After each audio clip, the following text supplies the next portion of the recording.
नमस्ते। आज के इस एक्सप्लेनर में आपका बहुत बहुत स्वागत है। आज हम कुछ ऐसे खास और जरूरी शब्दों पर फोकस करने वाले हैं जो सीधे तौर पर हमारी इस दुनिया को डिफाइन करते हैं।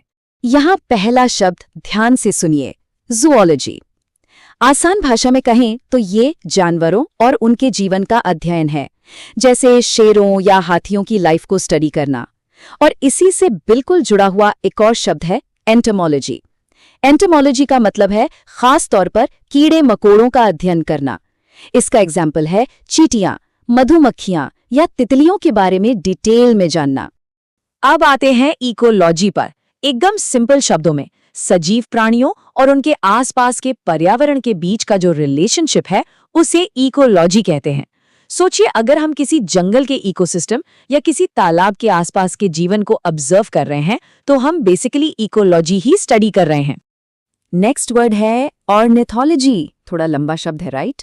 ऑर्निथोलॉजी, जिसका सीधा सा मतलब है पक्षियों यानी बर्ड्स का अध्ययन करना, जैसे गौरैया या लंबे सफर करने वाले माइग्रेटरी बर्ड्स के बारे में जानना। वहीं दूसरी तरफ एक शब्द है पेट्रोलॉजी।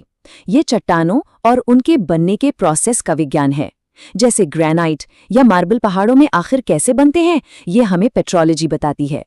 और इस पहली कैटेगरी का आखिरी शब्द है जियोलॉजी। शायद आपने पहले सुना भी हो। जियोलॉजी असल में हमारी पृथ्वी और उसकी चट्टानों का एक ब्रॉडर अध्ययन है। अगर हमें ज्वालामुखी जैसी नेचुरल और पावरफुल इवेंट्स को समझना है तो जियोलॉजी ही हमारी मदद करती है। पहला शब्द लीजिए, एनाटॉमी। एनाटॉमी का मतलब है जीवित जीवों के फिजिकल स्ट्रक्चर को स्टडी करना, जैसे इंसानी दिल या फेफड़ों को समझना।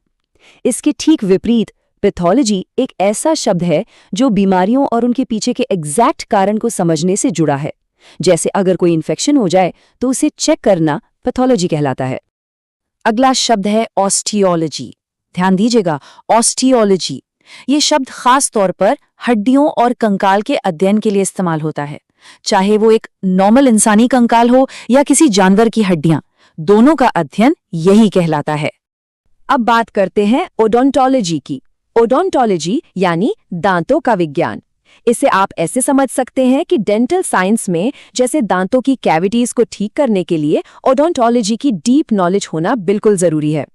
इस सेक्शन में दो और बहुत इंपॉर्टेंट मेडिकल टर्म्स हैं, साइटोलॉजी और हिस्टोलॉजी।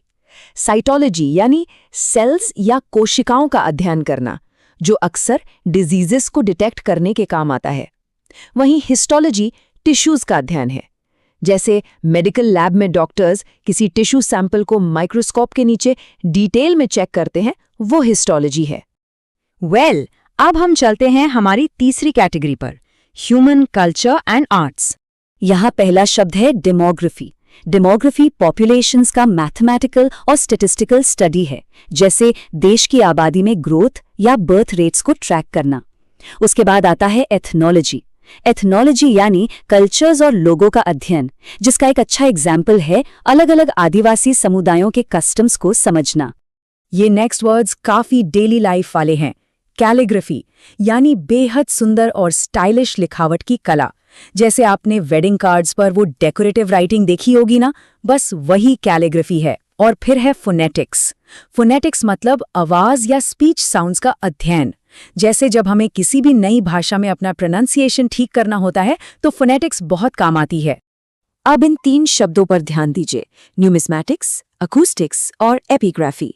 न्यूमिस्मैटिक्स उन लोगों से जुड़ा है जो शौक से पुराने सिक्के और कॉइन्स कलेक्ट करते हैं। अकूस्टिक्स पूरी तरह से साउंड यानी ध्वनि का अध्ययन है।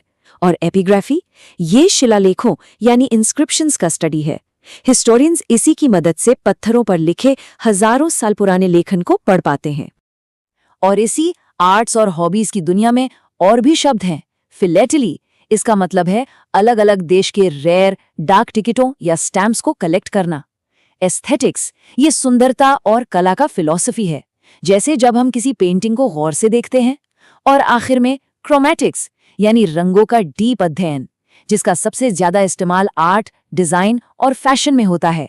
चलिए अब पहुंचते हैं अपनी चौथी कैटेगरी में, द अनसीन एंड एब्स्ट्रैक्ट, यानी वो विचार और चीजें जो हम फिजिकली देख नहीं सकते। सबसे पहला शब्द है टेलीपैथी।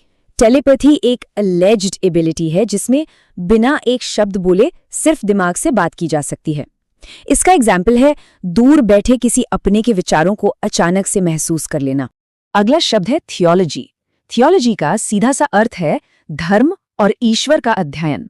अक्सर लोग अलग अलग सेक्रेड टेक्स्ट्स को पढ़ने के लिए या बड़ी यूनिवर्सिटीज में इसे एक सब्जेक्ट के रूप में पढ़ते हैं।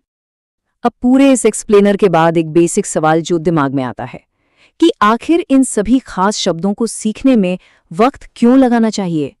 इसकी वजह इस कोट में बिल्कुल क्लियर दी गई है कि नए शब्द सीखने से हमारी वोकैब्युलरी यानी शब्दावली मजबूत होती है और हमारा दिमाग और भी ज्यादा स्मार्ट बनता है।